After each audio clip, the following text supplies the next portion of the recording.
आदाब। JKS news के उर्दू खबरनामे में आपका खैर मकदम। मैं हूं आपके साथ आलम खान हकला। खबरों पर आगे बढ़ने से कबल आई नजर डालते हैं इस वक्त की हेडलाइंस पर। असेंबली इंतखाबात के पहले मरहले के लिए नामजदगियां दायर करने का अमल अब से कुछ वक्त पहले हुआ इख्तिताम। बड़ी तादाद में सियासी रहनुमाओं ने दायर की पर्चा नामजदगी। गोल्डन कार्ड के तहत हुए इलाज की अदायगियां न मिलने से अस्पताल 1 सितंबर से गोल्डन कार्ड नहीं करेंगे कबूल। डायलिसिस मरीज परेशानी में मुब्तला।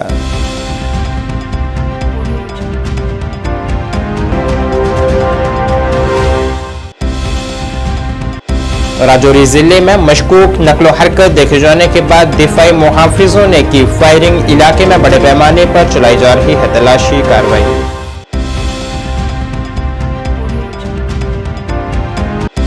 और कपवाड़ा का एक नौजवान बेरोजगार नौजवानों के लिए कायम कर रहा है मिसाल। पुरानी किस्म की झोंपड़ियों को कायम कर कश्मीरी सकाफत के तहफ़्फ़ुज़ और रोजगार के मौके किए जा रहे हैं पैदा।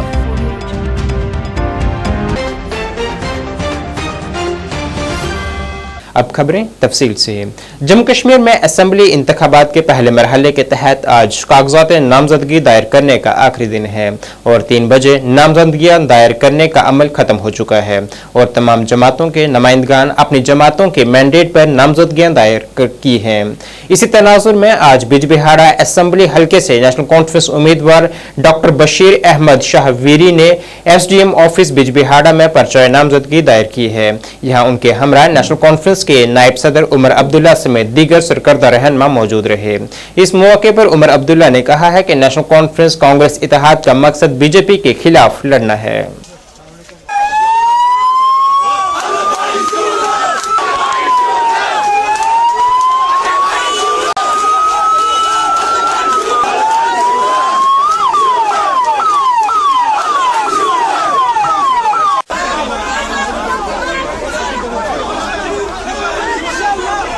इस इलेक्शन में और ख़ासकर अगर मैं बिजबिहाड़ा की सीट की बात करूं तो मेरे लिए सबसे खुशी की बात ये नहीं है कि बशीर को मैंडेट मिला है। मुझे खुशी सबसे ज़्यादा इस बात की है कि उनका भाई वापस आया।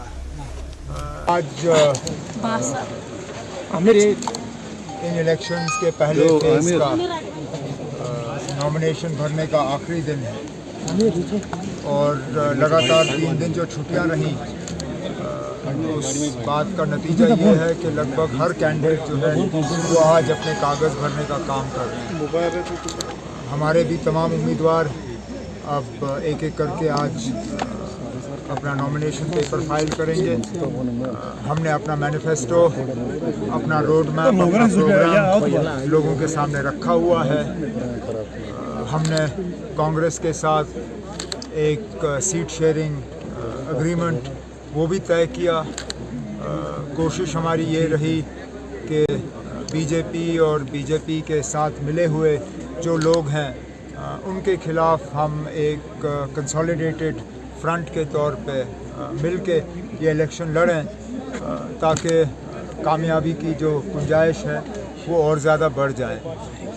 इसमें मुझे इस बात का एहसास है कि कई सारे हमारे ऐसे साथी हैं जिन्होंने पिछले 5-10 साल बहुत मेहनत की और जो तमन्ना रखते थे नेशनल कॉन्फ्रेंस की टिकट पर इलेक्शन लड़ना और जो उम्मीद भी रख रहे थे, लेकिन इस सीट शेयरिंग में बदकिस्मती से उनमें से कुछ रह गए। हमें उस बात का अफसोस भी है। हम चाहेंगे कि आगे जाके किसी न किसी तरह जो है उनकी जो है एडजस्टमेंट हो जाएगी और वो भी न सिर्फ जमात की बल्कि जम्मू कश्मीर के लोगों की खिदमत जो है। CPIM के सेक्रेटरी मोहम्मद यूसुफ तारिगामी ने आज तहसील दफ्तर कुलगाम के रिटर्निंग ऑफिस में अपने कागजात नामजदगी दाखिल किए हैं। ACR कुलगाम असेंबली के रिटर्निंग ऑफिसर हैं। याद रहे कि MY तारिगामी 1996 से 2014 तक कुलगाम असेंबली हल्के से 4 बार MLA रह चुके हैं। लोगों की एक बड़ी तादाद ढोल की धुन पर रक्स करते हुए नजर आई। तारिगामी के साथ वो मौजूद थे। बाद अज़ां लारू बस स्टैंड कुलगाम में उन्होंने एक अवामी रैली से भी खिताब किया है।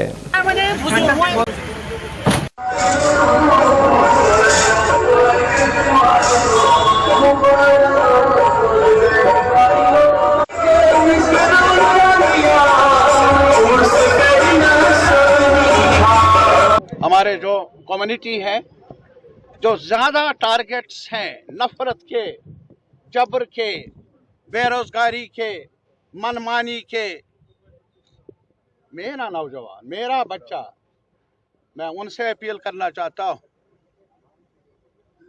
मेरा एजेंडा आपका मुस्तकबिल रहेगा असेंबली के अंदर और असेंबली के बाहर।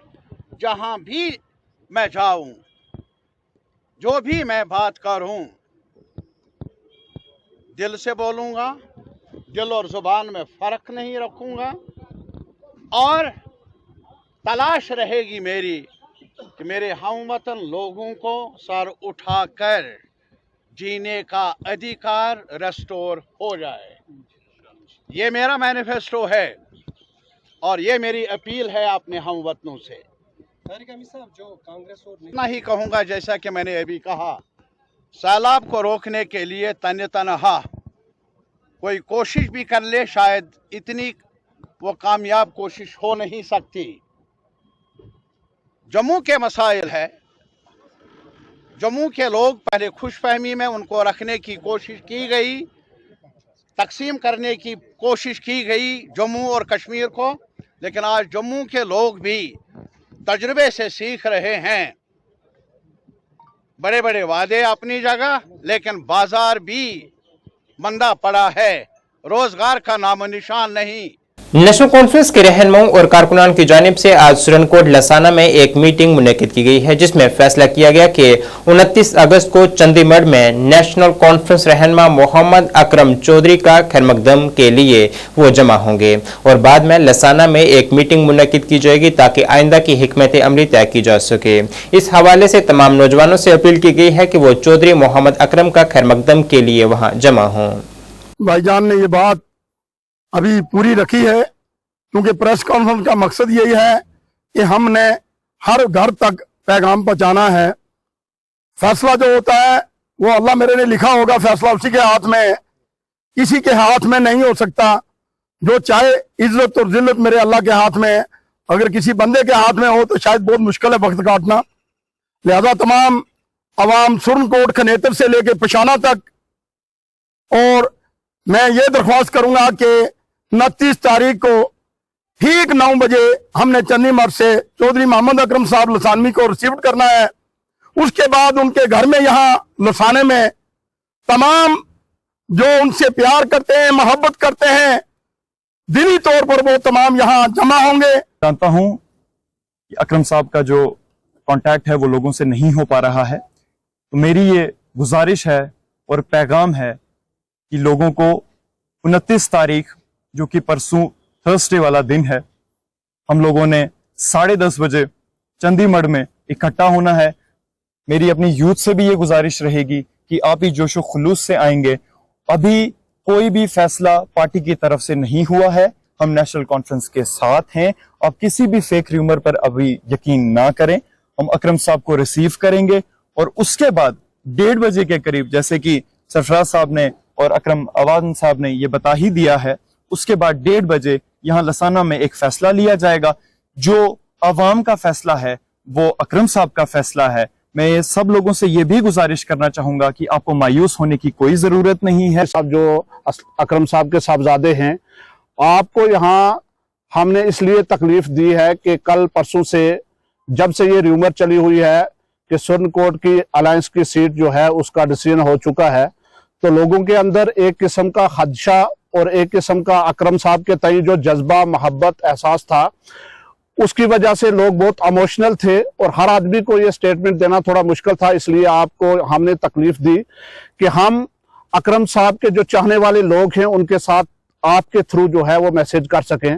सबसे पहले मैं इस चीज को क्लियर करना चाहता हूं कि कल से जो नेशनल कॉन्फ्रेंस और कांग्रेस के अलायंस हुए हैं, उसमें अभी तक पार्टी की ऑफिशियल स्टेटमेंट जो है अभी तक मंजर आम पे नहीं आई है। इसलिए मैं तमाम उन हजरात से जो अकरम साहब से जो है वो प्यार करते हैं, मोहब्बत करते हैं और उनके फिदाइन हैं, उनसे मैं ये गुजारिश करूंगा कि आप र्यूमर पे जाने से पहले पार्टी की ऑफिशियल स्टेटमेंट का इंतजार करें। जब पार्टी की ऑफिशियल स्टेटमेंट आ जाएगी उसके बाद ही हम कोई ऐसा फैसला ले सकते हैं कि हमारा लायामल क्या रहेगा।